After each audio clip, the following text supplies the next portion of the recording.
Welcome friends. आज के इस वीडियो में आज हम सीखेंगे पैराग्राफ एंड हेडिंग टैग के साथ एट्रीब्यूट कैसे यूज़ करते हैं। तो आइए देखते हैं पैराग्राफ और हेडिंग टैग में कौन कौन से एट्रीब्यूट का हम यूज कर सकते हैं। जैसा कि हम जानते हैं कि पैराग्राफ क्रिएट करने के यूज में आता है और ये अपने आफ्टर और बिफोर मतलब पहले और बाद में एक ब्लैंक लाइन का गैप रखता है। और यहाँ पे बेसिकली जो पैराग्राफ का एट्रीब्यूट है वह अलाइन। तो अलाइन एट्रीब्यूट बारे में सीखेंगे आज।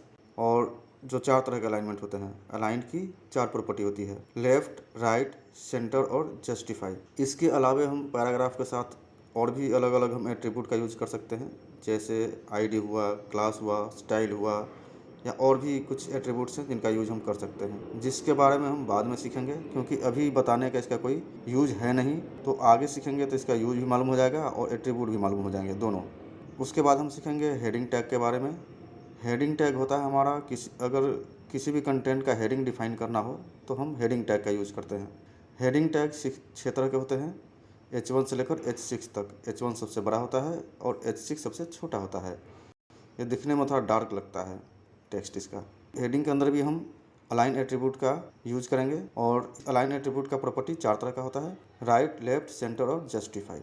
तो इतना तो हमने देखा कि तो आइए अब सेम चीज़ हम कोडिंग में करके देखते हैं कि इसका क्या इफेक्ट होता है और ये अलाइनमेंट एट्रीब्यूट कैसे वर्क करता है।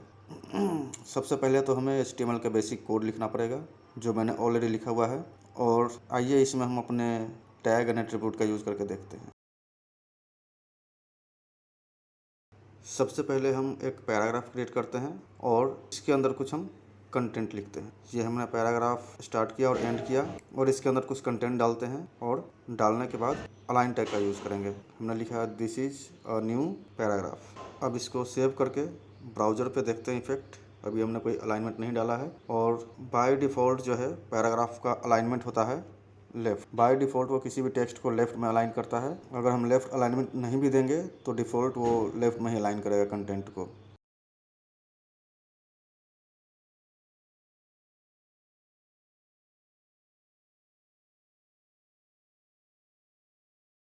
ये हमने पेज को सेव करके ब्राउज़र पे देखा रिजल्ट, तो डिफ़ॉल्ट ये लेफ़्ट साइड अलाइन कर रहा है। अब यहाँ पे अलाइन टैग का यूज़ करके देखते हैं।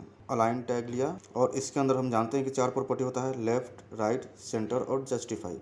तो सबसे पहले यहाँ पे हम राइट वाले प्रॉपर्टी का यूज़ करके देखते हैं और राइट प्रॉपर्टी का यूज़ करने के बाद कंटेंट राइट साइड अलाइन हो जाना चाहिए। तो हमने राइट प्रॉपर्टी का यूज़ किया, सेव किया और ये रिफ्रेश किया, तो देखिए कंटेंट जो है हमारा राइट साइड अलाइन हो गया है, यानी राइट साइड वो चला गया है। तो ये होता है राइट अलाइनमेंट। मतलब अगर राइट साइड किसी कंटेंट को लेकर जाना हो तो हम राइट अलाइनमेंट का यूज़ करते हैं। अब कर रहे हैं सेंटर अलाइनमेंट का यूज़। सेंटर लिखा, प्रॉपर्टी सेव किया और ब्राउजर को रिफ्रेश किया। रिफ्रेश करने पर हमारा कंटेंट सेंटर में आ गया। तो जब किसी भी कंटेंट को सेंटर में लाना हो तो हम सेंटर अलाइनमेंट का यूज़ करते हैं। और हम ये जानते हैं डिफ़ॉल्ट की डिफ़ॉल्ट हमारा लेफ्ट होता है, तो लेफ्ट अगर करना हो लेफ्ट प्रॉपर्टी का यूज़ कर सकते हैं, बट डिफ़ॉल्ट हमारा अलाइनमेंट लेफ्ट ही होता है। तो हम यूज करें या ना करें कोई फ़र्क नहीं पड़ता। अब हम करेंगे जस्टिफाई का यूज़।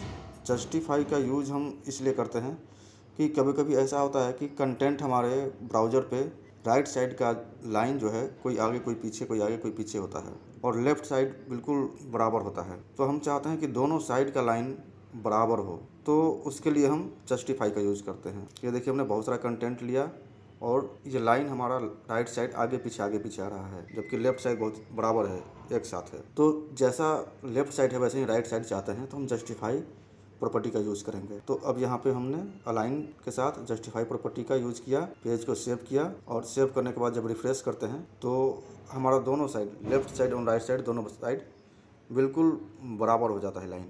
तो दोनों साइड की लाइन को हमें बराबर करने के लिए हम जस्टिफाई प्रॉपर्टी का यूज़ करते हैं अलाइनमेंट टैग के साथ। और जस्टिफाई का इफेक्ट तभी पता चलेगा दोस्तों आपको जब इसमें कंटेंट ज़्यादा हो। आइए अब सीखते हैं हेडिंग टैग के बारे में। किसी भी कंटेंट का अगर हेडिंग डिफाइन करना हो तो हेडिंग टैग का यूज़ करते हैं। ये H1 से लेकर H6 तक होता है। H1 सबसे बड़ा होता है और सबसे छोटा H6 होता है। तो H1 से H6 तक फ़ॉन्ट का साइज छोटा होता जाता है।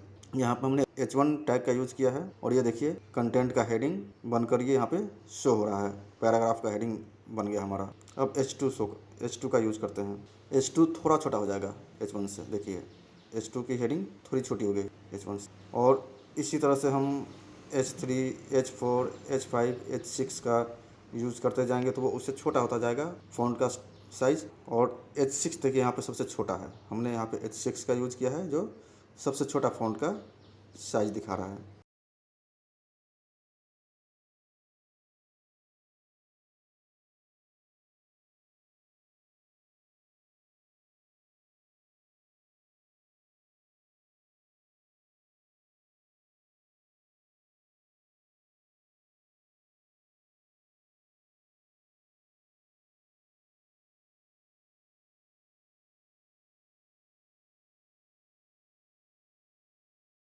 और जिस तरह से हमने पैराग्राफ के साथ अलाइन एट्रीब्यूट का यूज और उसके प्रॉपर्टी का यूज किया था, सेम इफेक्ट हम हेडिंग टैग के साथ भी दिखा सकते हैं। अलाइनमेंट एट्रीब्यूट का यूज जैसे पैराग्राफ टैग में होता है, सेम तरीके से हम हेडिंग टैग के अंदर भी यूज करते हैं और सेम इफेक्ट होता है। और हेडिंग के अंदर भी इसके 4 अलग अलग प्रॉपर्टीज हैं, लेफ्ट, राइट, सेंटर और जस्टिफाई। तो यहाँ पे हम H1 टैग लिए और H1 के अंदर अलाइन एट्रीब्यूट लिया और इसको सेंटर में हम प्लेस करते हैं हेडिंग को। तो सेंटर में प्लेस करने के लिए हमने सेंटर प्रॉपर्टी का यूज़ किया और ये देखिए सेंटर में हमारा हेडिंग सेंटर में डिस्प्ले हो रहा है, सेंटर में आ गया हेडिंग। तो इस तरीके से हम हेडिंग टैग के अंदर भी लेफ्ट, राइट, सेंटर और जस्टिफाई, ये 4 प्रॉपर्टी का यूज़ हम कर सकते हैं अलाइन एट्रीब्यूट का।